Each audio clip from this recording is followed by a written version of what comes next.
News. Investigators found a mom and her 3 kids shot to death in an apartment in Polk County.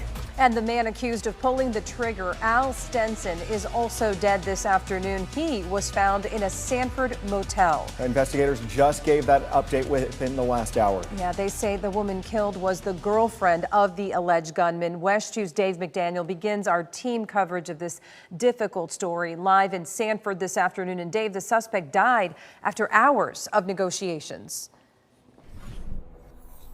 In fact, Sheriff Dennis Lima of the Seminole County Sheriff's Office said that he felt that negotiations were doing well. They developed information that the brother of Al Joseph Stenson was at the Slumberland Motel in Sanford, and they felt that they could hear Stenson himself in the background when they were having conversations with that brother. And they felt like they had talked for hour after hour. It started around 3 in the morning, and shortly after 9 this morning, they thought they were making significant progress when Al Joseph Stenson came out of his room, which was different than his brother's room, and they convinced him to lay his gun, or at least a gun, on the sidewalk next to him. But when they tried to apprehend him, get him away from that gun, they say that he lunged for it, grabbed that gun, and they said that they had no option other than to fire in an officer-involved shooting.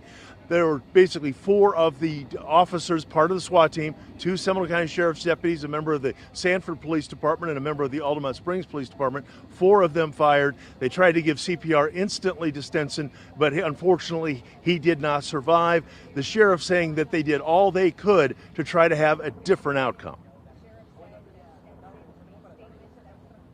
I do want to wrap just by, again, commending the actions of these officers that are out here. We never take for granted the way that they train, the way that they prepare. Nobody wants to come into work on a day like this and actually have to use lethal force. But the way they've responded, the way that they put themselves in harm's way in work is a blessing to our community and our organizations. And from our perspective, they handled this thing with textbook precision.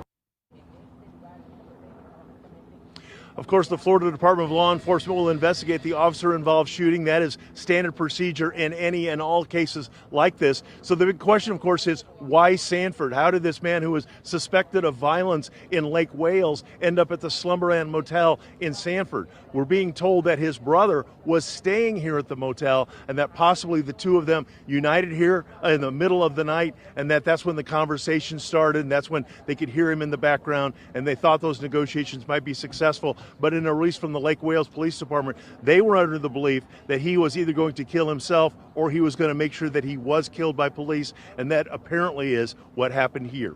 Reporting live in Sanford, Dave McDaniel, West 2 News.